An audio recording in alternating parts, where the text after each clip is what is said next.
인사합시다. 안녕하십니까? 예, 반갑습니다. 자, 오늘은 수요공급이론 문제풀이 해보도록 하겠습니다. 자, 교재 페이지는 원래 5쪽인데 한 장 넘겨서 76쪽을 보시면 됩니다. 76쪽에 3번 문제.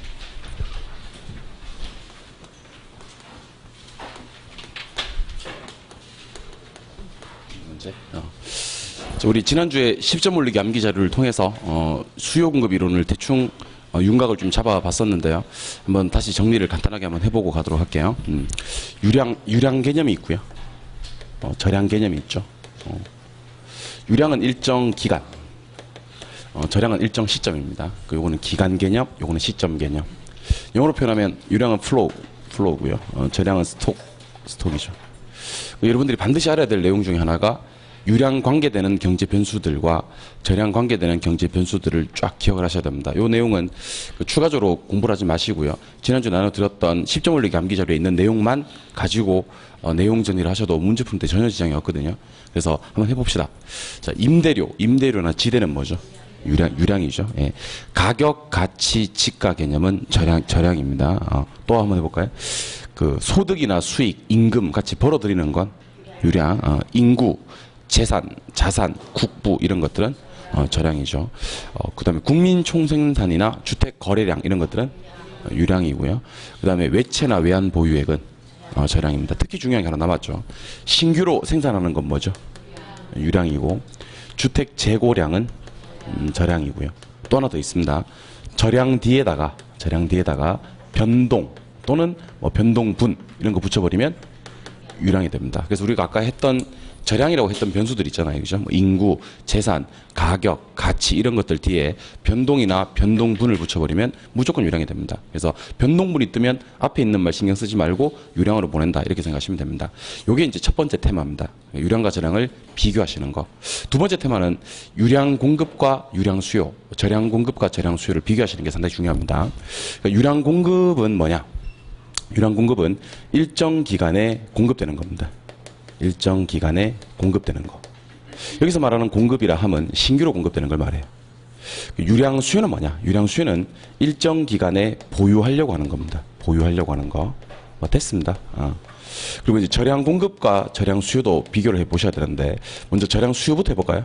절량 수요는 일정 기간이 아니겠죠. 일정 시점에서 보유하려고 하는 거 이렇게 하시면 되고, 절량 공급은 일정 시점에서 존재하는 거 이렇게 하셔야 됩니다. 좀 유의하셔야 될 점은 절량 공급은 신규로 공급할 수는 없는 거니까, 존재하는 거니까 재고를 말하는 의미로 정리를 하셔야 됩니다. 그러니까 절량 공급은 일정 시점에 공급되는 거, 그러면 큰일 난다는 거예요.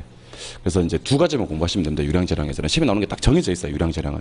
그러니까 상당히 어떻게 보면 예측 가능한 범위 내에서 문제가 나오는 고마운 놈이죠. 유량과 절량은 박스 안에 한 17개를 넣어놓고 유량과 관계되는 건 몇 개인가, 또는 절량과 관계되는 건 몇 개인가 이렇게 찾아라 이렇게 나옵니다. 그럼 당연히 이제 유량 변수와 절량 변수를 다 기억하셔야 되고요. 두 번째는 이제 1년 동안에 매체가 신규로 건설이 되었다. 이게 유량 공급인 거야. 그 중에서 매체가 공가 상태에 있다. 공가는 빼고 나머지가 수요된 걸로 이렇게 처리하는 겁니다. 이게 유량 공급과 유량 수요고, 또 이렇게 나옵니다. 현재 우리나라에 매체 주택이 존재하고 있다. 이게 이제 절량 공급이 되는 거지.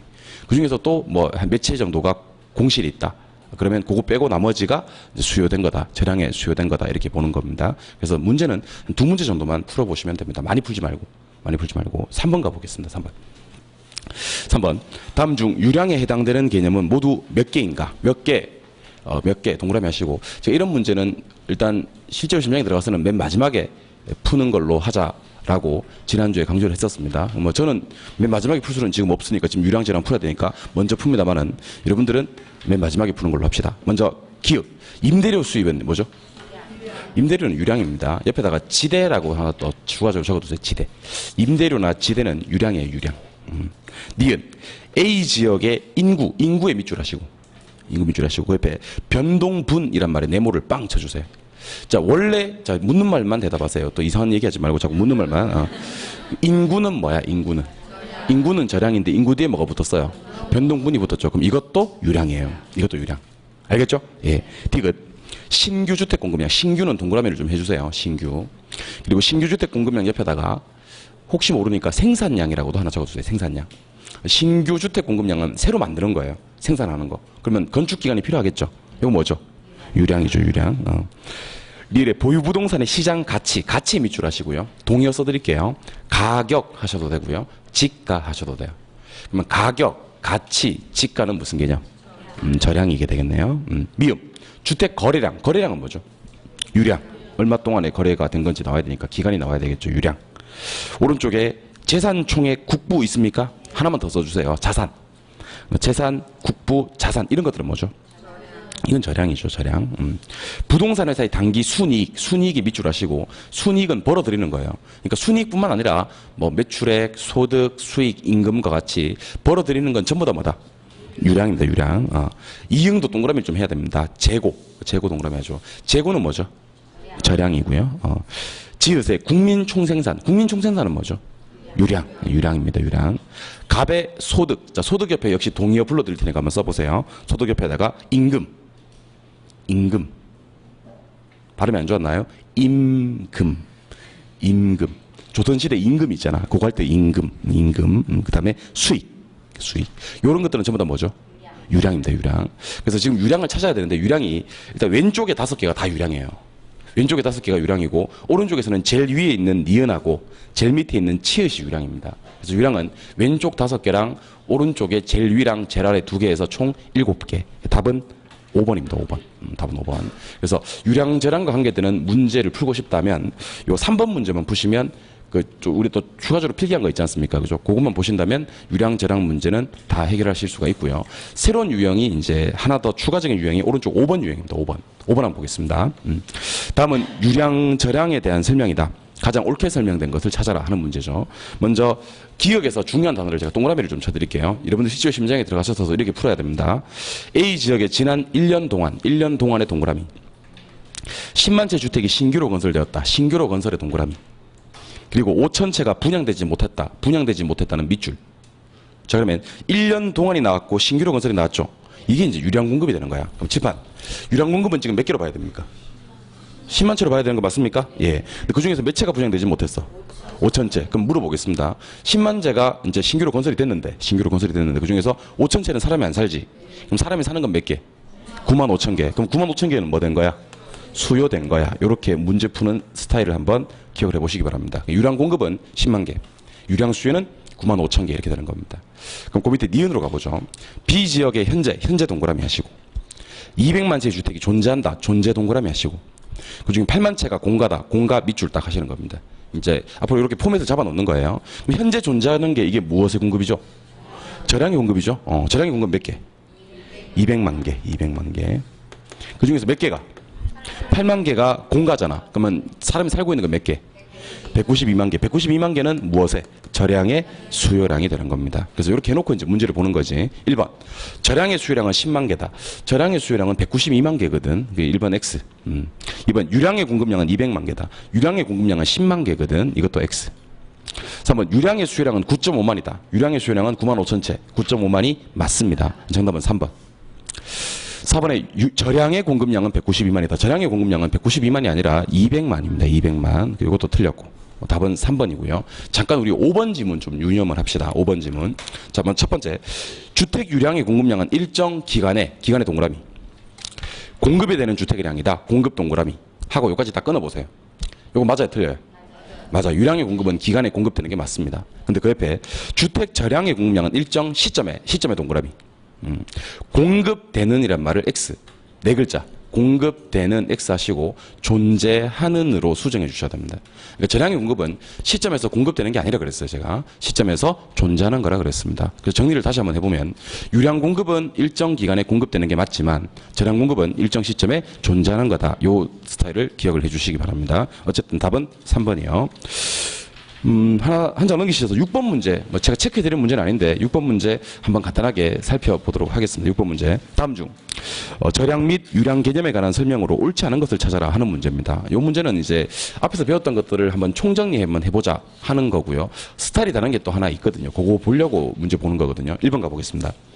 신규 주택 공급량. 신규는 뭐죠? 유량입니까? 예, 신규 동그라미 하고. 주택 재고량은 뭐다? 절량이다. 재고 동그라미 하고. 첫 번째 줄 맞죠? 예. 근데 두 번째 줄에 가시니까 주택 재고에 변동 있습니까? 이번에는 재고를 동그라미 하면 안 돼. 재고는 밑줄하고 그 옆에 변동의 동그라미 하는 겁니다.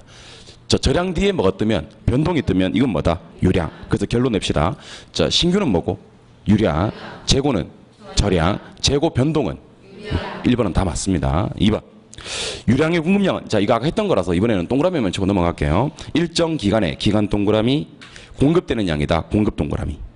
한 줄 내려옵니다. 절약 공급량은 일정 시점에 시점 동그라미, 존재하는 양, 존재 동그라미. 존재는 별표 하나 더 때려주시기 바랍니다. 절약 공급은 시점에 공급되는 거 아니라 그랬어요? 예, 시점에 많은 거, 존재하는 거. 3번 질문.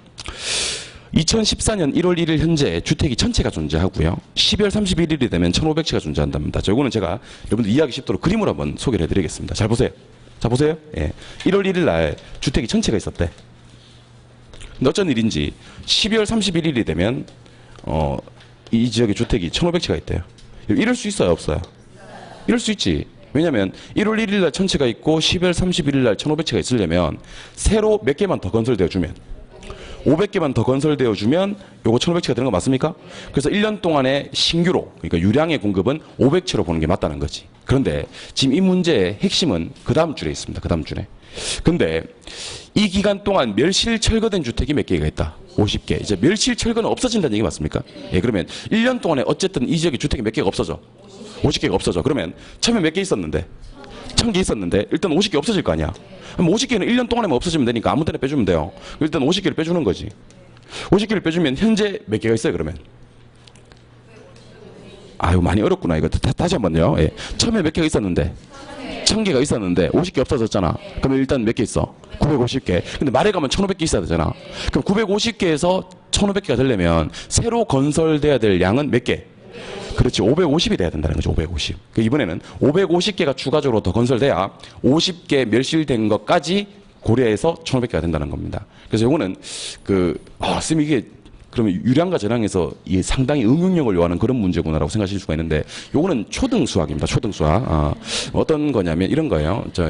사과나무에 바나나 나무에 바나나가 한 10개 정도 걸려 있어요. 10개가. 근데 원숭이가 와가지고 바나나를 2개 먹어버렸어. 어렵나? 바나나 10개 있는데 원숭이 바나나를 2개 먹어버렸다고. 그럼 바나나 몇 개 있어? 근데 다음에 다시 가보니까 바나나가 15개 있는 거야. 15개가. 그럴 수 있어, 없어? 그럼 그 나무에 바나나가 새로 몇 개 열린 거야? 그 문제예요, 그 문제. 예.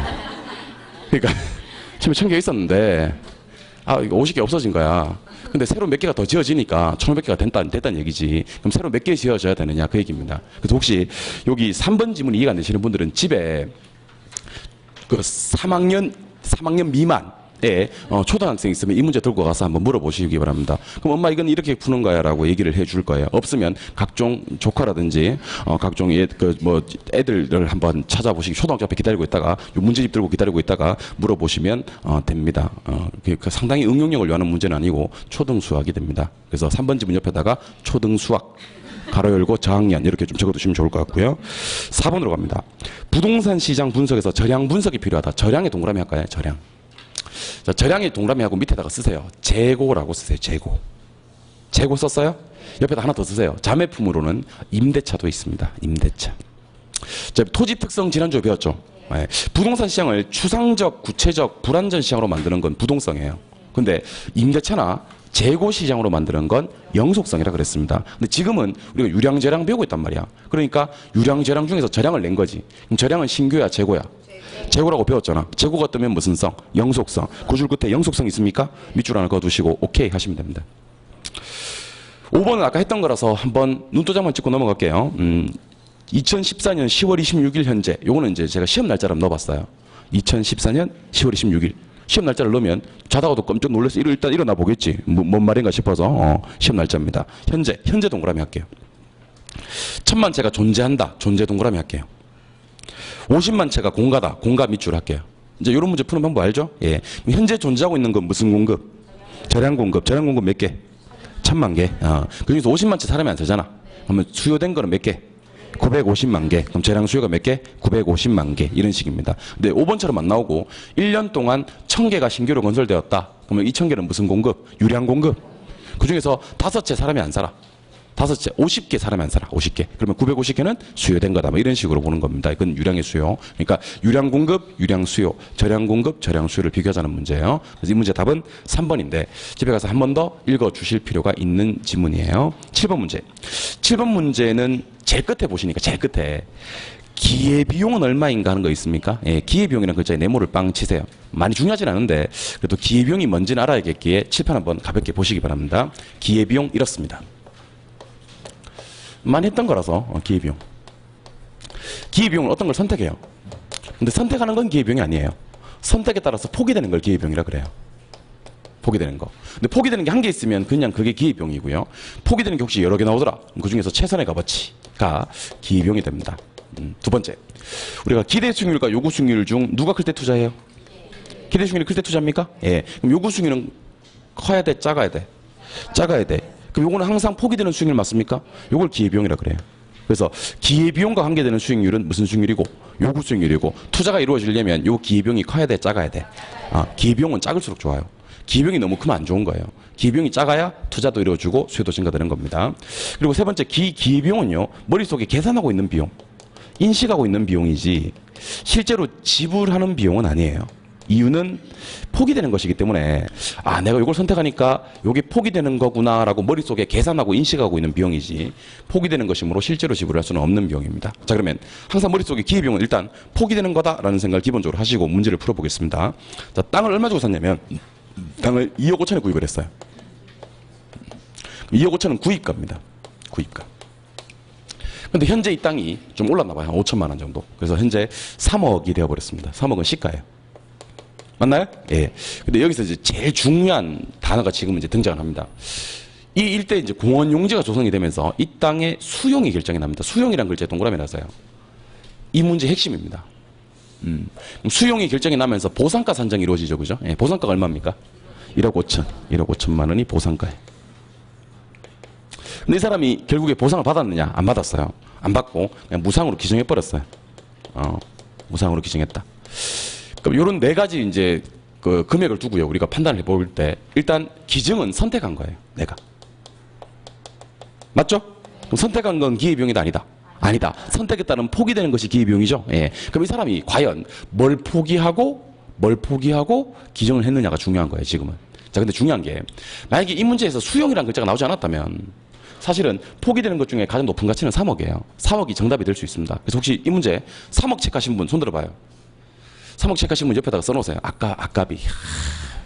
이분이 무슨 말인지는 알았던 것 같아. 기회비용은 무언가를 선택하고 선택에 따라서 포기되는 것 중에 가장 높은 가치를 기회비용이라 하는구나. 이 개념을 알았기 때문에 3억을 체크하지 않았느냐. 아깝이. 근데 여기서는 수용이 결정이 났습니다. 수용이라는 건 뭐냐면 여러분들 집에 있는데 갑자기 우편함에 그 정부가 내 땅을 수용하겠다고 통지사가 왔어요. 그럼 여러분들 정부한테 다시 전화해가지고 저 그런 거 싫어요. 수용 싫어요. 그게 수용이 아니에요, 여러분들. 좋고 싫고 나발이고 그게 수용이 아니라고. 수용이 결정이 나면 그냥 수용 당하는 거야. 그러면 수용이 결정나는 순간 나는 시가 3억 받을 방법은 사라지는 거야, 이게. 그렇잖아요. 그러면 나는 이제 뭐를 선택할 수밖에 없어? 보상받거나 기증하거나 둘 중에 하나밖에 없다는 거지. 맞죠? 근데 뭘 선택했어? 기증을 선택했어. 뭘 포기하고? 보상가 1억 5천 포기하고. 이게 기회비용이 되는 거예요, 이게. 무슨 말인지 알겠죠? 그 답은 몇 번? 3번이 되는데 혹시 제가 문제를 이렇게 내겠습니다. 그러면 문제 다시 내볼게요. 네. 땅을 2억 5천 주고 구입했다. 현시가가 3억이다. 근데 친구가 프렌드 친구가 1억 5천 주고 자꾸 이 땅을 팔라고 얘기를 해요. 그래서 시가 3억도 안 받고요. 친구한테 1억 5천도 안 받고요. 그냥 무상으로 기증해버린 거야. 이때는 기회비용이 3억 5천이 3억이 기회비용이 3억이. 왜 3억이 기회비용이냐면 내가 무상으로 기증할 당시에 시가 3억 받을 수 있어 없어? 있고 친구한테 1억 5천 받아도 되고 그런 상황에서는 포기되는 게 두 개 나온다고. 그 중에서 가장 높은 가치는 뭐기 때문에 3억이기 때문에 정답은 3억이 되는 거지. 또 이렇게 얘기를 하면 아니 그래서 3억이라는 얘기야 1억 5천이라는 얘기 하시는 분들은 1억 5천이라는 얘기입니다. 1억 5천이라는 얘기인데 문제가 혹시 이런 식으로 안 나오고 이제 선택의 여지를 여러 개 줘버리면 그 중에서 가장 높은 가치가 기회비용이 된다는 겁니다. 무슨 말인지 알겠죠? 예. 그러니까 제가 무슨 이렇게 다른 시각에서 접근하는 방법을 소개해드리고 싶어도 우리 수험생들이 아니 그래서 뭐 답은 그래서 답 궁금해하지 않는 거 사람들이 있어요. 뭐 그건 그거고 그 답은 몇 번이라는 얘기야 하는 사람들이 있어요. 답도 있는데 보면 그죠? 예. 답은 1억 5천이라는 얘기인데 혹시 시험 지문에 따라서 3억이 될 수 있는 유형의 지문이 나올 수도 있다는 생각을 하시기 바랍니다. 그거는 기회비용에 관한 얘기입니다. 오른쪽 페이지 79쪽에 수요와 공급의 변화에 대해서 살펴보도록 하겠습니다. 우리 지난주에 10점 올리기 암기자료를 통해서 다 한번 해결해 봤던 내용이긴 하지만 한 번 더 내용 접근을 시도해 보도록 할게요. 7번 보세요. 수요량의 변화와 수요의 변화. 수요량의 변화와 수요의 변화에 대해 살펴보도록 하겠습니다. 근데 제가 앞에다 쓸게. 뭐라고 쓸 거냐면 아파트라고 쓸게. 아파트 수요량의 변화와 수요의 변화를 살펴볼 건데요. 아파트 수요량을 변화시키는 원인은 아파트 가격입니다. 아파트 가격. 자, 아파트 가격 대신에 쓸 수 있는 유일한 단어가 하나 있어요. 임대료. 가격과 임대료 같은 말입니다. 그럼 얘는 곡선상에서 움직입니까? 곡선 자체가 움직입니까? 수요량의 변화는요, 곡선상에서 점이동합니다. 질문이요. 곡선상이 중요합니까? 점이동이 중요합니까? 곡선상이 중요합니다. 점 엄청 좋아합니다. 예, 곡선상이 중요합니다. 지난주에도 점이 나한테 욕먹고 또, 지금 오늘 또 곡선상에서 움직인다는 거예요. 곡선을 벗어나지 않는다는 거예요. 곡선을 벗어나지 않는다. 예. 괜찮아요. 예. 저런 벨소리 아무도 안 쓰는데, 저 기본 벨소리예요. 기본 벨소리. 기본 벨소리지. 쪽팔려. 자, 이번 수요의 변화입니다. 수요의 변화. 수요의 변화는 아파트 가격 이외입니다. 아파트 가격 이외. 임대료 이외.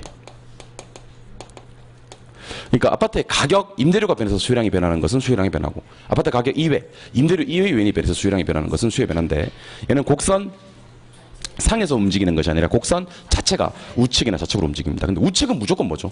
증가예요. 수요 곡선이 우측으로 가든 공급 곡선이 우측으로 가든 무조건 증가예요.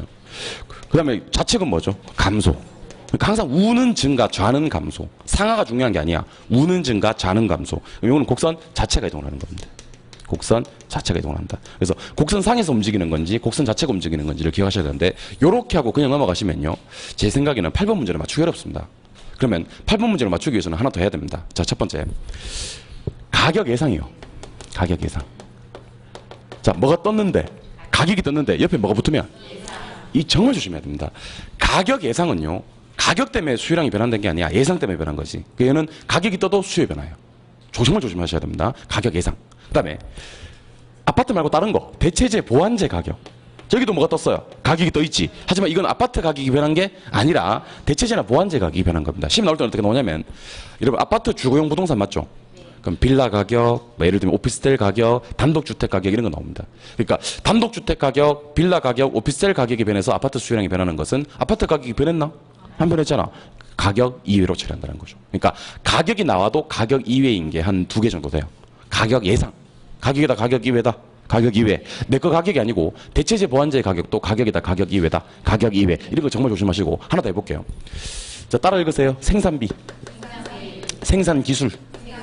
생산비나 생산기술은요, 수요와는 관계가 없는 것들이에요. 이거는. 요거는요, 수요와는 전혀 관계가 없고 굳이 얘기를 하자면 공급만 변화시키는 요인이에요. 누구만? 공급만. 그래서 혹시 쌤 이거 가격 이외네, 가격 이외니까 수요 변화네, 이러시면 안 된다는 거예요. 그래서 조심하셔야 될 게 총 3개가 있습니다. 첫 번째는 수요량의 변화는 아파트 가격, 수요 변화는 아파트 가격 이외, 이렇게 한 다음에 두 번째는 가격이 떠도 가격 이외가 있더라. 가격 예상이나 대체재 보완재 가격은. 그리고 가격 이외가 나왔으나 수요를 변화시키지 않는 것들이 있더라. 그건 뭐냐면 생산비나 생산기술, 이런 놈들은 공급만 변화시키니까. 그래서 오른쪽에 있는 8번 문제가 진짜 좋은 문제예요. 8번 문제가. 8번 문제 앞에다가 주옥이라고 좀 적어두시기 바랍니다. 정말 아주 그냥 주옥 같은 문제. 8번은 주옥 같은 문제입니다. 주옥 같은 8번을 한번 풀어보도록 하겠습니다. 아파트 메모하세요. 아파트 제목에. 아파트에 대한 수요 변화 요인과 수요량의 변화 요인으로 옳게 묶인 것을 찾아라 하는 문제입니다. 그러면 여러분들은 절대로 왼쪽 수요의 변화부터 먼저 보시면 안 돼요. 왜냐하면 오른쪽에 수요량을 변화시키는 원인이 한 개밖에 없거든. 뭐? 아파트 가격 혹은 아파트 임대료, 그밖에 없거든. 그래서 오른쪽에서 예선 통과가 되면 왼쪽으로 가서 눈길을 주는 겁니다. 먼저 첫 번째, 1번은 답이 될 수 있어요? 없어요? 없어요. 있어요 하신 분들 조심하자 그랬잖아. 아파트 가격 상승 예상. 예상이 밑줄하세요. 예상은 가격이다, 가격 이외다. 요거는 가격 이외이기 때문에 수요량이 아니에요. 2번, 이자율 밑줄. 가격이다, 가격 이외다. 가격 이외. 이것도 눈길도 주지 말고. 3번에 네모하세요. 아파트 임대료. 아파트 임대료는 수요량을 변화시키는 원인 맞나? 요거는 오케이. 4번은 인구 밑줄. 인구는 가격 이외니까 수요량 아니죠? 예. 5번에 아파트 가격 나옵니까? 네모하고 이것도 되죠? 예. 그럼 여러분들은 눈길을 줄 수 있는 게 3번과 5번만 왼쪽으로 가보는 거지. 나머지는 왼쪽으로 가시면 안 돼요. 혹시 이 문제 1번 체크하신 분들은 제가 조심하라고 했던 거 다 걸려드린 거예요. 함정에 다 빠져버린 겁니다. 자, 그럼 5번 왼쪽으로 먼저 가보죠. 5번. 아파트 가격 왼쪽에 가니까 아파트 건축비 있습니까? 건축비 밑줄 하시고 밑에다 쓰세요. 공급만. 공급만이라고 쓰세요. 얘는 뭐만 변화시킨다? 공급만. 수요에는 관계가 없다. 자, 그럼 잠깐만. 3번 가봅니다. 3번. 3번에 가니까 뭐라고 돼 있어요? 주옥 같은 말이 나왔네요. 단독주택에 네모하고요. 앞에다가 대체제라고 적어둡니다. 자, 나는 지금 아파트잖아요. 근데 지금 단독주택이 나왔잖아. 단독주택은 아파트와 무슨 제 관계야? 대체제. 그럼 대체제 가격은 수요량이다, 수요다? 수요다. 그 답은 몇 번이다? 3번이다 하는 겁니다. 그래서 사실 이 정도 문제만 나가도요. 이거 문제 지문도 짧고요. 어떻게 보면 상당히 우리가 많이 풀어봤던 유형 같은데 이 정도 문제만 나가도 상위 10% 수험생들만 맞춰요. 상위 10%. 그럼 90% 수험생들이 이상을 1번 같은 거 체크한다고. 1번 같은 거. 또 어떤 분들 5번 같은 거 체크하고 5번 같은 거 체크하고 이런 경우가 있다니까. 3번 체크하는 분들이 많지 않다니까. 상위 10% 수험생들이 맞추는 문제. 난이도는 낮은데 이런 문제를 좀 대비를 잘 하셔야 됩니다. 그러니까 우리는 제 생각은 그렇습니다. 이 계산 문제 열심히 공부해서 맞출 게 아니라 이런 거 챙기시는 게 더 훨씬 더 효율적일 수 있다는 겁니다. 답은 3번이요. 한 장 넘기셔서 10번을 풀 건데요. 10번 풀기 전에 칠판 한번 바라봐 주시기 바랍니다. 10번 풀기 전에 칠판. 우리 지난주에 했던 거 다시 한번 더 복습을 해보도록 할게요. 지난주에 했던 거 다시 한번 복습을 해보도록 할게요. 수요의 소득 탄력성이라는 거 있었어요.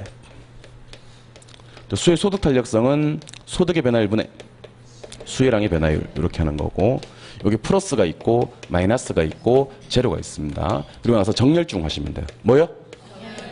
정은 정상제고 열은 열등제고 중은 중간제죠. 예. 플러스 마이너스 제로는 크기 중요하다는 얘기예요. 방향 중요하다는 얘기예요. 방향이 중요합니다. 방향이 중요한데 시험에 크기는 나온다 안 나온다? 반드시 나온다는 거예요. 나오면 무시하시면 돼요. 그러니까 누구랑 누구랑이 소득과 수요량이 비례관계로 움직이면 무슨 제? 정상제. 반비례관계로 움직이면 열등제. 요거는 시험 지문에서 특히 소득이 나오는 문제는요. 가로 안도 잘 봐야 돼. 단 해당 재화를 열등제로 가정한다 그래버리면 상황이 180도로 바뀌거든. 왜냐하면 원래 소득이 증가되면 수요는 많은데 증가되는데 열등제는 소득이 증가되면 수요가 많을 거거든. 감소할 거거든. 그러니까 혹시 소득이 나오는 문제는요. 의식적으로 가로 안에 이 재화가 정상제로 가정되어 있는지 열등제로 가정되어 있는지를 살펴보셔야 됩니다. 안 그러면 어떤 상황이 발생하냐면 문제를 아무리 읽어도 정답이 없는 상황이 발생합니다. 이거는 당해봐야 알아. 당해봐야. 무슨 말인지 모르시는 분도 계시겠지만 아무리 지문을 읽어도 답이 없는 거야. 전부 다 수요 증가인데 수요 감소를 찾으래. 수요 감소가 없는데. 근데 그런 문제를 가만히 보면요. 가로 안에 보니까 단 수요의 소득 탄력성이 0보다 작다 이렇게 나와. 수요의 소득 탄력성이 0보다 작다는 것은 0보다 작으면 플러스야 마이너스야? 0보다 작으면 마이너스지. 그럼 이 재화는 무슨 제인 거야? 열등제. 그럼 그렇게 주기도 하고 아니면 그냥 이 재화를 열등제로 가정한다 이렇게 나오기도 하는 거지. 그래서 소득 탄력성 좀 잘 봐주시고. 두 번째, 수요의 교차 탄력성입니다. 수요의 교차 탄력성은 반드시 공식을 확인하셔야 돼요. X제 가격, Y제 수요. 그럼 질문 드리겠습니다. 한 놈은 뭐가 뜨고? 가격이 뜨고 나머지 한 놈은 수요가 뜨는데 이것도 마찬가지야. 플러스 있고 마이너스 있고 제로가 있는데 플러스 대체제, 마이너스 보완제, 제로는 독립제가 됩니다. 교차에는 대보독이지. 그러니까 한 놈 가격이 오를 때 나머지 한 놈 수요가 늘고 한 놈 가격이 떨어질 때 나머지 한 놈 수요가 줄고 그러면 대체제예요. 근데 한 놈 가격이 오를 때 나머지 한 놈 수요가 줄고 한 놈 가격이 내릴 때 나머지 한 놈 수요가 늘고 그러면 이거는 보완제가 됩니다. 근데 이렇게 시험에 나올 때는 보통 이렇게 나옵니다. 자 보세요. X제 뜨고 Y제 뜨고 한 놈 뒤에 뭐 뜬다고요? 가격. 한 놈 뒤에 뭐 뜬다고요? 수요. 이렇게 뜨면 무슨 탄력수로 문제를 풀어요? 교차 탄력수로 문제를 풀어요. 교차 탄력수로 문제를 풀어서 플러스면 무슨 제? 대체제. 마이너스면 보완제. 이렇게 하시면 돼. 그럼 한 놈 가격이 오를 때 나머지 한 놈 수요가 늘고 한 놈 가격이 떨어질 때 나머지 한 놈 수요가 줄면 대체제예요. 예. 한 놈 가격 오를 때 나머지 한 놈 수요가 줄고 한 놈 가격 내릴 때 나머지 한 놈 수요가 늘고 그럼 무슨 제? 보완제예요. 그런데 진짜 안 나오는데 시험에 진짜 안 나오는데 혹시 XJ 뒤에도 수요가 뜨고 YJ 뒤에도 수요가 뜨는 경우가 종종은 아니고 가끔도 아니고 드물게 좀 없어 보인다는 거. 어쩌다 한번 좀 이상한데 어쩌다 한 번씩 이게 나오기도 해 이렇게. 그러면 이런 어떻게 보냐면 그냥 상식으로 푸는 거예요. 상식으로. 자 보세요. 대체제는 어떤 재화냐면요. 경쟁관계 있는 재화예요. 그 상식적으로 대체제는 한 놈 샀어. 한 놈 사 안 사? 안 사. 이거 사면 이거 안 사. 이거 사면 이거 안 사고. 이게 대체제예요. 대체제는 한 놈 수요 증가면 한 놈 수요는 감소. 한 놈 수요 감소하면 한 놈 수요는 증가. 근데 이걸 외울 필요가 없다고. 당연한 거니까. 보완제는 얘를 사면 얘도 사고 얘 안 사면 얘도 안 사고 이렇게 되는 겁니다. 그래서 혹시 정말 안 나오겠지만 아주 가끔씩 한 놈 뒤에도 수요가 뜨고 나머지 한 놈 뒤에도 수요가 떴을 때는 상식적으로 한 놈 사고 한 놈 안 사고 한 놈 안 사고 한 놈 사고 하는 게 무슨 제고? 대체제고 둘 다 사거나 둘 다 안 사면 보완제. 상식적으로 이런 게 있다는 거 기억하시고 시험은 대부분 교차 탄력성에서 나오니까 한 놈 뭐 뜬다? 가격, 나머지 한 놈 수요. 여기 비례관계면 무슨 제? 대체제. 반비례관계면 보완제. 이렇게 딱 머릿속에 정립을 딱 해놓으시기 바랍니다. 지금 시점에 와서는요. 이 정도 비교는 여러분들이 할 수 있어야 됩니다. 지금 시점에서는. 자, 그렇다면 이제 이걸 가지고 문제 한번 내용 정리 한번 해보죠. 수요 증가 요인 10종 세트에 대해서 한번 얘기해보죠. 수요 증가 요인 10종. 10종 다 알죠? 한번 해보죠. 소득이 뭐하면? 정말 조심해야 됩니다. 무슨 제일 때? 정상제일 때. 이제 이 얘기를 꼭 해야 돼. 왜냐면 열등제는 소득이 감소해야지 수요가 증가하거든. 맞죠? 예. 두 번째. 선호도가 뭐하면? 증가하면. 인구가 많아지면 수요가 증가합니다. 그 다음에 가격이 상승할 것이라는 예상. 뭐 할 것이라는 예상? 상승할 것이라는 예상. 가격이 오를 거라고 예상하면 지금이 상대적으로 싸잖아. 수요가 증가되고요. 이제 한번 해보는 겁니다. 이제 대체제 가격과 보완제 가격이. 보완제 가격. 자, 한 놈 뒤에 뭐가 뜨고요? 가격 뜨고요. 나머지 한 놈 뒤에 수요가 뜨면 교차 탄력성으로 문제를 풉니까? 대체제는 교차 탄력성이 플러스, 보완제는 교차 탄력성이 마이너스. 대체제는 같은 방향으로 움직여야 돼. 수요를 증가시키려면 대체제 가격은 상승해야 돼. 그래서 같은 방향으로 수요가 증가됩니다. 보완제는 반대 방향이야. 수요를 증가시키려면 보완제 가격은 하락해야 됩니다. 그럼 제가 거꾸로 물을게. 거꾸로. 대체제 가격이 하락하면 내 거 수요는 뭐하고? 감소하고. 같은 방향이라니까. 보완제 가격이 하락하면 내 거 수요는 증가. 반대 방향이네요. 반대 방향. 머릿속에 탁 박아 놓으시고요. 여섯 번째. 금리는 뭐 되고? 금리 떨어져야 돼요. 규제는 완화돼야 되고. 요거 말고 3개가 더 있어요. 절 보시고. 부동산 말고 투자할 때가 있나? 그걸 대체 투자 시장이라 그래요. 대체 투자 시장이 뜨면 대체적으로는 문제를 다른 형식으로 푸는 겁니다. 부동산 말고 채권, 예금, 주식 시장을 대체 투자 시장이라 하고 그 시장이 불황일 때 부동산 수요가 증가해요. 그럼 그쪽이 호황이면 부동산 쪽 수요는 감소합니다. 상식적으로 그쪽이 호황이면 자금이 그쪽으로 이동할 거 아니야. 그럼 부동산 수요는 줄어. 그럼 그쪽이 불황이면 자금이 이쪽으로 온다고 수요가 증가. 그 다음에 요구 수익률 네 글자로 뭐라 그랬어 아까? 기회비용. 그 요구 수익률 기회비용은 커야 된다 작아야 된다. 그게 크면 투자를 안 이루어지거든. 그게 작을 때 수요가 증가됩니다. 대출 기간이 짧아지고 길어지고 융자 비율이 확대되면 수요가 증가됩니다. 그래서 수요 증가 요인 10종 세트 다시 하겠습니다.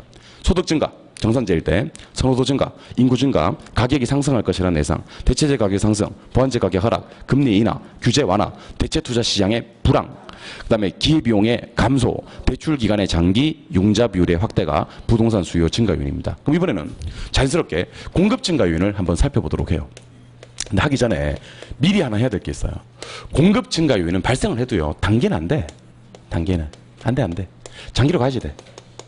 그래서 예를 들면 하나만 일단 해볼게. 생산비가 하락하면요. 생산비가 하락하면 공급이 증가할 거거든. 그럼 질문 드리겠습니다. 생산비가 하락했어요? 단계 공급은? 불변. 단계는 불변. 언제로 가야? 장기로 가야지 증가합니다. 여기서 이제 공급의 시차가 발생하는 거예요. 그러니까 수요는 소득이 증가하는 순간 즉각 수요가 증가해요. 근데 공급은 생산비가 하락한다고 해도 바로 공급 증가되는 게 아니고 장기로 가야지 공급이 증가된다. 기술은 뭐 해야 돼요? 발달해야 돼요. 맞죠? 예. 매도자 숫자는 증가해야 됩니다. 나머지는 시험에서 절대로 응용하지 않습니다. 시험에서 유일하게 응용하는 게 1번이에요. 1번. 생산비. 생산비는 시험 나올 때 생산비 나오는 경우도 있고요. 생산 요소 가격 이렇게 나오는 경우도 있고요. 심지어 건축비, 원자재 가격 이렇게 나오는 경우도 있고요. 심지어 어떻게 나오냐면 토지 가격 이렇게 나옵니다. 아파트 짓는데 가장 많은 비용을 투자해야 될 게 사실은 땅값이거든요. 토지비, 토지 가격. 아니면 또 뭐가 나오냐면 건설 노동자의 임금. 아니면 건축 자재값. 이런 것들이 나온다는 거지. 그러니까 여러분들 딱 판단했을 때 이거 아파트 짓는데 들어가는 비용 같은데 라는 생각이 들면요. 전부 다 생산비 넣으시면 돼요. 알겠죠? 네, 생산비가 하락해야 됩니다. 그 다음에 4번, 5번은 좀 이따 하도록 하고요. 6번. 금리가 떨어지면 돼. 이나 규제가 완화되면 돼.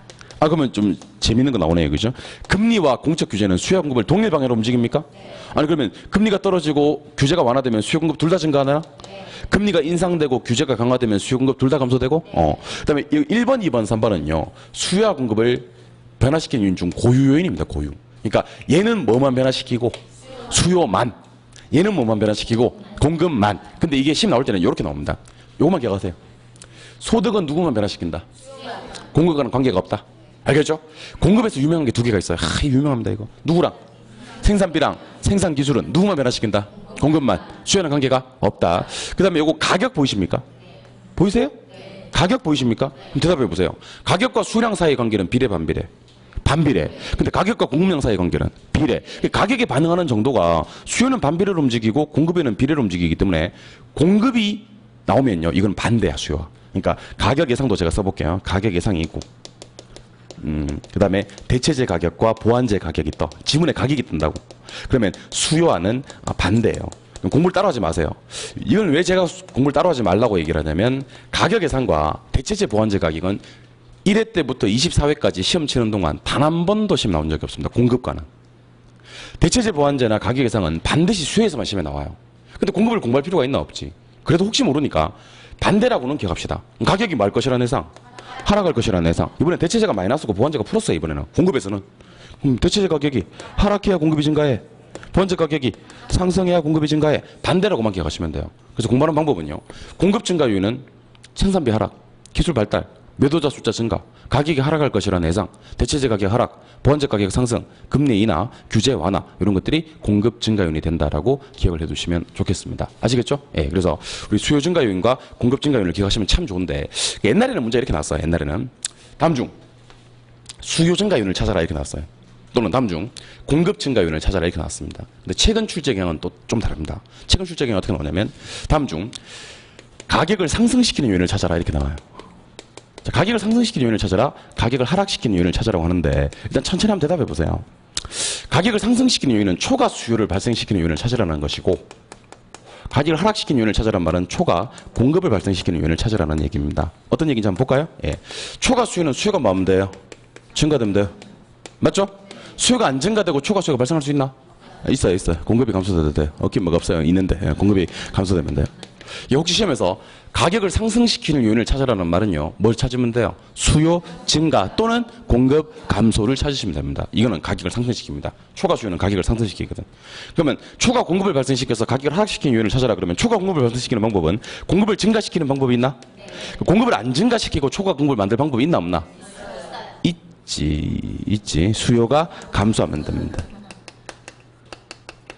알겠죠? 예. 한 번씩 수업을 하다 보면 응용력 제로에 도전하시는 분이 계십니다. 위에 거 하고 전혀 응용이 안 되시는 분이 계십니다. 자, 그런 분도 어떻게 보면 참 기구한 운명이죠. 기구한 운명. 예.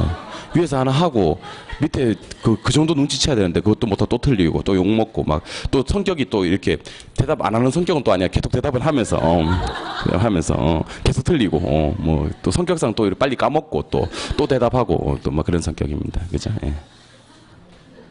교재 보겠습니다. 이렇게 한번 하고 나면 또 속으로 어떻게 얘기를 하면, 다시는 대답 안 해. 이렇게 합니다. 그죠? 다시는 대답 안 해. 대답하나 봐. 그러다가 또 제 마법에 걸려서 자기도 모르게 또 대답했다가 또 상처받고 뭐 이런 일이 반복되는 것 같아요. 네. 10번.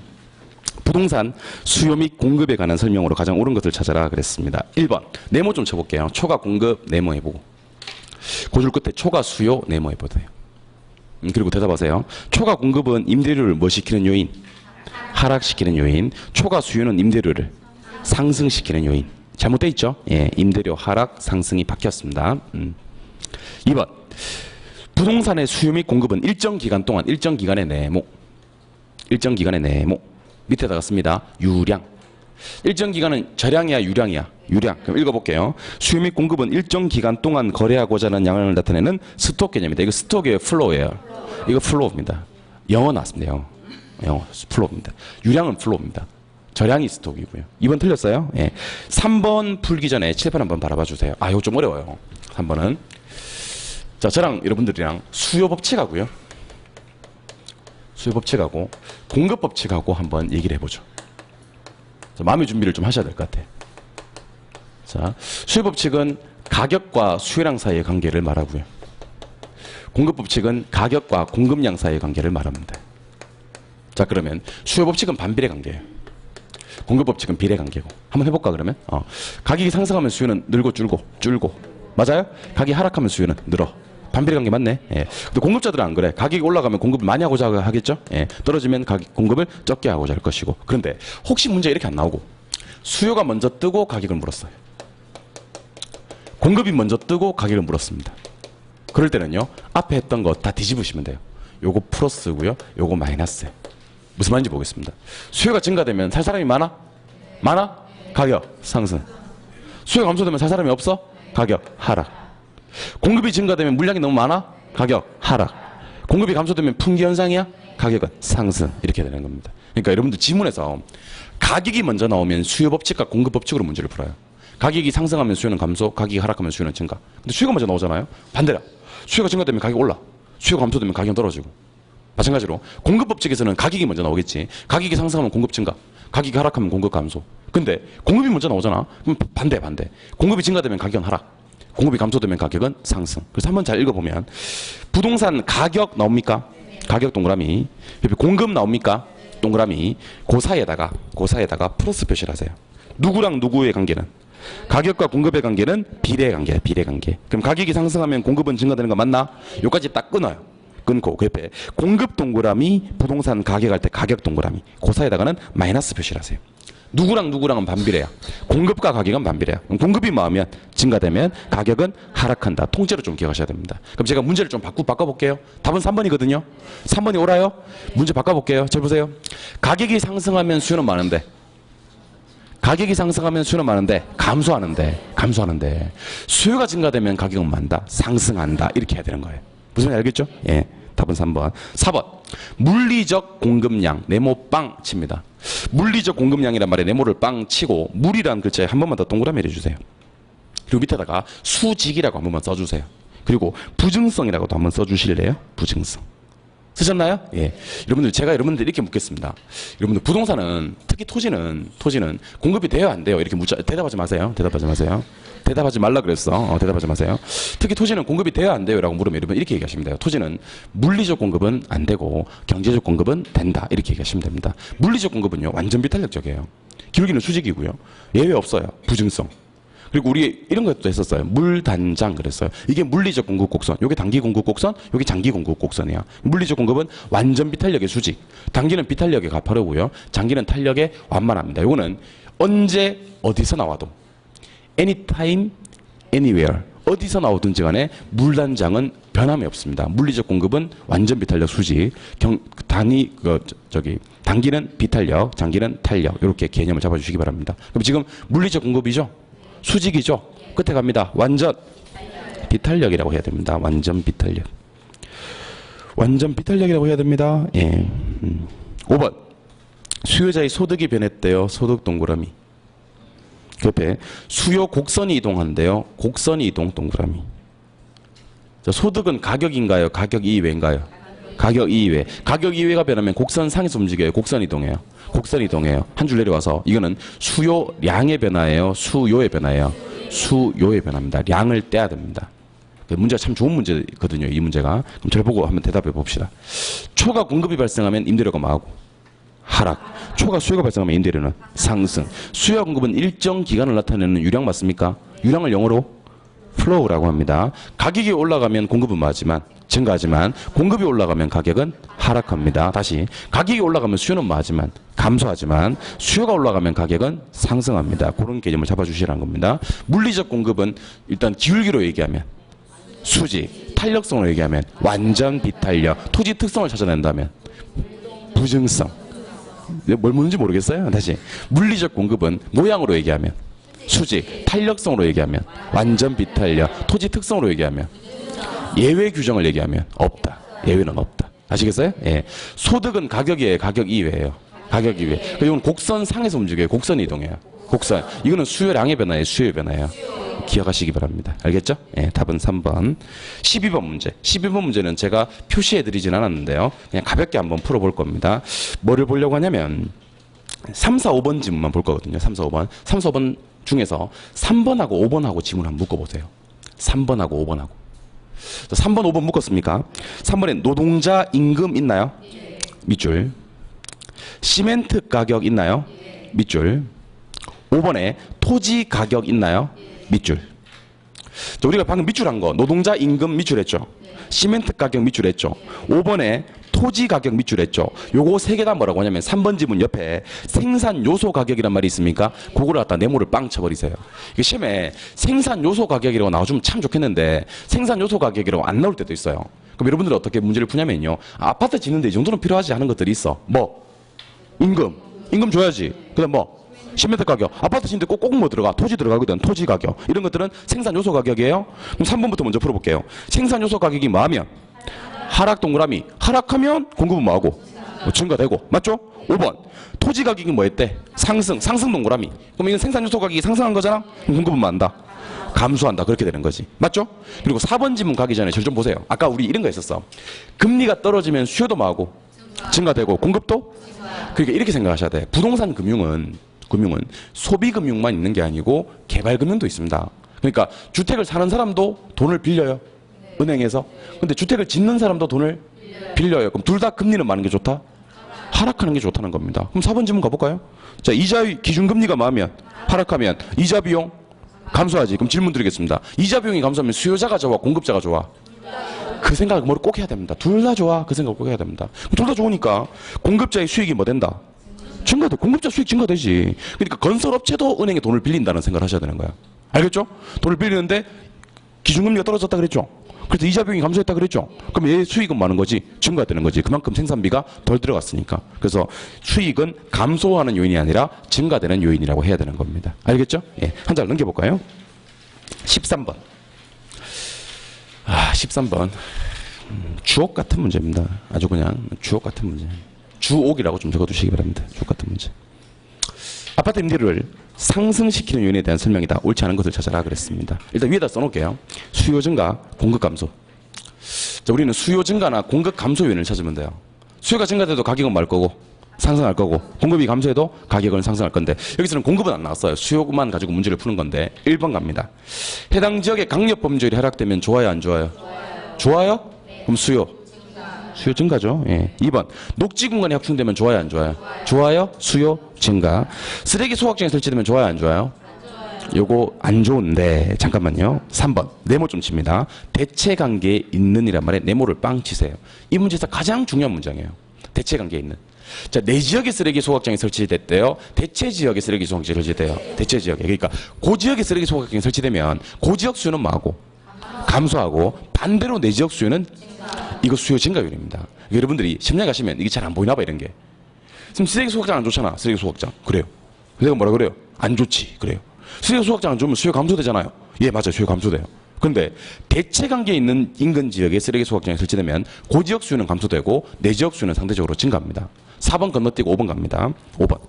소비에 있어서 해당 아파트와 대체재 관계에 있는 주거용 오피스텔의 일부 철거로 주거용 오피스텔의 재고량이 감소했다. 이거는 문제의 형식을 한번 보자고. 내게 아파트야. 맞죠? 근데 주거용 오피스텔이 있더래. 거기 철거됐대. 그래서 재고량이 많이 줄었대. 그럼 여기 살던 사람들은 어쩔 수 없이 일로 넘어올 수밖에 없겠지. 그러면 아파트 수요는 많다? 증가. 그래서 1, 2, 3, 5는요. 1, 2, 3, 5는 전부 다 수요 증가로서 아파트 임대료를 상승시키는 요인이 맞습니다. 근데 4번에 가니까 보완재 가격 상승 있습니까? 이런 문제를 정말 빨리 풀어야 된다고. 자 보세요. 대체재 가격이 상승하면 수요는 많지만 증가되지만 보완재 가격이 상승되면 수요는 많다? 감소된다. 이것도 한참 생각하면 안 돼. 한참 생각하면 문제 잘못 푼 거야. 다시. 대체재 가격 상승 수요. 증가, 보완재 가격 상승, 수요 감소, 수요 감소 바로 나와야 돼. 알겠죠? 그래서 4번은 수요 감소로서 아파트 임대료를 하락시키는 요인이 됩니다. 정답 몇 번? 4번. 14번 문제 보겠습니다. 자, 14번 문제는 지금 박스가 있는데 박스 제일 먼저 대체재 나옵니까? 네. 박스 두 번째 주택가격 예상 나옵니까? 네. 박스 세 번째 생산 요소 비용 나옵니까? 박스 네 번째 금리 나오고요. 그 다음에 규제 나오네, 규제. 맞아요? 자, 그럼 우리 이렇게 한번 해보세요. 이렇게 대체재하고 가격 이상 있잖아. 요거 두 개 묶어서 반대라고 일단 위에다 써봐. 반대. 표에서 반대 썼어? 예. 생산 요소 가격 위에다가 공급만이라고 써봐. 공급만. 그럼 세 번째 건 누구만 변화시킨다? 공급만. 그 금리와 규제는 요거 동일이라고 써봐. 동일. 동일 뭔지 알지? 수요 공급이 같은 방향으로 움직인다는 겁니다. 자, 그러면 대답 한번 해보실래요? 대답 한번 해보실래요? 아까 대체재 가격이 상승되면 어떤 일이 벌어지는지 저한테 얘기했었어요. 대체재 가격이 상승되면 수요. 그것만 하면 돼. 수요는 증가되고 공급은 감소. 뒤집으면 되니까. 자, 가격이 오를 거라고 예상을 합니다. 그럼 수요는 뭐 증가, 공급은 감소. 반대로 움직이니까. 생산 요소 비용이 증가되면 공급만 뭐예요? 감소. 여기는 수요 얘기는 하면 안 돼. 알겠죠? 그 다음에 금리가 올라가. 그럼 수요 감소, 공급도 감소. 둘 다 감소. 마지막으로 규제가 완화돼. 그럼 수요도 증가, 공급도 증가. 둘 다 증가돼. 그러니까 제가 여러분들 14번 문제를 낸 이유를 여러분들이 알아야 돼요. 14번 문제를 낸 이유는 앞에 그 두 가지는 반대로 움직이니까 뭐만 보시고 수요만 보시고 공급이 반대로 돼 있는지 확인만 하면 되고, 세 번째 거는 공급만 변화시켰는지를 확인하시고, 네 번째, 다섯 번째는 수요와 공급을 동일 방향으로 움직였는지를 확인하시면 돼요. 다시 확인해 볼게요. 그러면 1번 대체재 가격이 상승되면 수요는 뭐 증가, 공급은 뭐 감소. 제대로 돼 있습니다. 가격이 오를 거라고 예상하면 수요는 뭐 증가, 공급은 뭐 감소. 그럼 우리가 반대라고 표시했던 부분이 뭔지 알겠죠? 그럼 세 번째, 생산 요소 비용이 증가되면 공급이 뭐 감소, 수요는 없어. 비워 놔야 돼. 얘는 뭐만 움직이니까 공급만. 네 번째, 금리가 상승되면 수요 감소, 공급도 감소, 공급도 감소. 이렇게. 답은 몇 번? 동일 방향으로 움직였네. 동일 방향으로 안 움직였네. 답은 4번. 5번. 규제가 완화되면 수요 증가, 공급도 증가돼야 되는 겁니다. 알겠어요? 내가 이 문제를 낸 이유를 여러분들이 느끼셔야 됩니다. 아, 이종호가 이런 취지로 이 문제를 냈구나. 그러면 내가 이런 취지의 내용을 갖다가 이제 수락을 해야 되겠구나. 이제 내가 수용을 해야 되겠구나. 이런 생각을 하셔야 되는 겁니다. 뭐라는 거야? 이거 그러지 말고 이 문제를 보면서 수요와 공급을 반대로 움직이는 요인과 공급만 움직이는 요인과 동일 방향으로 움직이는 요인에 대한 철저한 이해를 해 주시기 바랍니다. 알겠죠? 예. 15번. 당의 부동산 수요 곡선 자체를 우상향으로 이동시키는 요인에 대한 설명이다. 가장 옳은 것을 찾아라 그랬습니다. 우상향에 동그라미 하고요. 위에다가 증가라고 쓰세요. 그럼 뭘 찾아야 돼? 수요 증가 요인을 찾아야 돼. 맞아요? 예, 그러면 일단 1번 갑니다. 생산 요소 가격이 하락하고 기술이 발달해요? 그러면 수요가 증가되죠? 아니에요. 공급만 증가돼요. 얘는 공급 증가 요인이지 수요 증가 요인이 아니에요. 그리고 2, 3, 4를 묶어요. 2, 3, 4. 2, 3, 4를 묶고 지금부터 뭐 쓰면 안 돼요. 쓰지 말고 그냥 들으세요. 소득 수준이 향상되면 수요 증가. 그래서 답은 2번 이 될 뻔 하였어요. 될 뻔 하였는데 열등제 동그라미에서 열등제. 이 문제 핵심이에요. 무슨 제? 열등제는 소득이 증가해도 수요 감소. 쓰지는 마세요. 이게 수요 증가 아닙니다. 이거 열등제라서 수요 감소입니다. 기대 수율이 증가해야지 요구 수율이 증가해버리면 수요 감소. 수요 감소입니다. 기간하고 비율이 축소되면 돈 많이 안 빌려주는 겁니다. 수요 감소. 그래서 2, 3, 4 묶어놓은 거 앞에다가 수요 감소라고 쓰면 됩니다. 그럼 이렇게 하면 되겠네. 1번이 답이 안 되는 이유는 뭐 증가라서? 공급 증가라서. 2, 3, 4번이 답이 안 되는 이유는 뭐 감소라서? 수요 감소라서. 5번 이런 걸 빨리 풀어야 된다고. 이제 대체재 가격이 뭐 했다? 상승. 자, 잘 보세요. 대체재 가격 상승, 수요 증가. 우리 수요 증가 찾으면 되지. 정답 몇 번? 5번. 바로 찾을 수 있어야 됩니다. 대체재 가격 상승, 수요 증가. 그리고 16번 문제와 17번 문제를 묶어보세요. 16번 문제와 17번 문제를 묶어봐요. 수단과 방법을 가리지 말고 묶어봐. 실제 시험 유형에 가장 가까운 유형입니다. 16번과 17번. 그 시험은 16번과 17번처럼 나옵니다. 맨날 16번과 17번처럼 나옵니다. 일단 문제 푸는 방법 알려드릴게요. 절 보시고요. 따라해봐요. 따라해보는 게 아니고 대답 한번 해봐요. 소득에. 소득이 시험에 떴을 때는 대체재, 보완재, 독립재는 답이 될 수가 없네. 소득에는 정렬중이니까. 예. 한 놈 뒤에 뭐 떠요? 가격. 뭐 수요가 떠요. 한 놈 뒤에 가격. 나머지 한 놈 뒤에 수요. 그러면 교차 탄력수로 문제 풀잖아. 그건 뭐예요? 대보도. 그래서 문제 푸는 요령입니다. 16번에 소득 동그라미. 16번 문제 출발할 때 소득이라는 단어 있잖아. 동그라미 하고 위에다 써버리세요. 정열중. 정열중 썼어요? 쓰고 3번 지문, 4번 지문, 5번 지문을 없애버리세요. 자, 소득이 떴는데 대체재, 보완재, 독립재가 답이 되는 경우는 없어요. 그래서 우리는 단지 소득만 읽었어. 근데 지문 3개가 떨어져 나갑니다. 소득이 정렬중 하는 순간 대체재, 보완재, 독립재가 떨어져 나가. 그러면 뭐나 뭐가 답이야? 정산재나? 정산재나? 아, 죄송합니다. 이제 미쳤나봐 내가. 2, 3, 5를 삭제하시기 바랍니다. 내가 잠깐 미쳤나봐요 내가. 2, 3, 5를 삭제하시기 바랍니다. 그 4번은 다시 살리세요. 죽은 지 얼마 안 됐으니까 살아날 거예요. 흉지 압박 뭐 거상 뭐 그런 게 있어요. 그걸 빨리 살려봐요. 예. 살아났나요? 예. 1번, 4번만 살리고 2, 3, 5번을 삭제하시기 바랍니다. 소득에는 정렬 중이니까. 맞죠? 그 다음부터 그 옆에 20% 있습니까? 20% 보이죠? 그 칼로 파버리세요. 파내. 저 오른쪽에 가면 10% 보입니까? 그것도 칼로 파내. 그러면 20%, 10% 하는 크기는 중요한 게 아니야. 방향만 중요한 거야. 소득 뭐? 감소 동그라미. 수요 뭐? 감소 동그라미. 무슨 방향이죠? 같은 방향이죠. 같은 방향 무슨 제? 정상제. 답은 몇 번? 1번. 그러니까 이런 문제 정도는 진짜 절대로 실수하면 안 돼요.